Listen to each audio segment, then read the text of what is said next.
50,000 کەس کە نوێنەرایەتی زیاتر لە 125 وڵات دەکەن هەمویان لە ماراتۆنەکەی نیویۆرکدا بەشدار بوون لە ڕێڕەوێکی بە درێژایی 26.2 میل ڕایان کرد.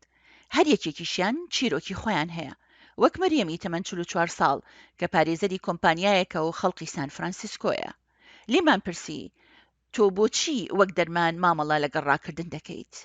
When I was a second year associate at a law firm. کاتێک لە ساڵی دووهەمی کارکردنم بووم لە کۆمپانیایەکی یاسایی و بە درێژایی کاتژمێر کارم دەکرد و بەڕاستی خواردنی خراپم دەخوارد و ئازاری کەلەکەشم هەبوو. چوومە لای 1-2 پزیشک وتیان پێویستت بە نەشتەرگەریە. منیش گوتم بە هیچ شێوەیەک نا و پاشان دەستم بە ڕاکردن کرد. مەریەم لە منداڵیدا لە ئێران گەورە بووە. ڕاکردن شتێک بووە کە تەنها خەونی پێوە دەبینی. هەمیشە وا بووە. نەخێر تۆ ئەوە ناکەیت چونکە ئەو وشەیە بەکاردەهێنن. گوایە هەر کچێک کە ئەوە بکە ناشرین دەبێت. بۆیە قۆناغی گواستنەوەکە بۆ من خەیاڵی بووە لە ئەو کچەوە تا ئەم ژنە تەمەن 44 ساڵە کە هەموو ڕۆژەی ڕادەکا. ئەرکەکەشی بۆ هوشیارکردنەوەی دۆخینە لەباری ژنانی ئێرانیە کە دەرفەتی بەهرەمەندبوونیان لە ئازادیە سەرەتاییەکاندا نییە.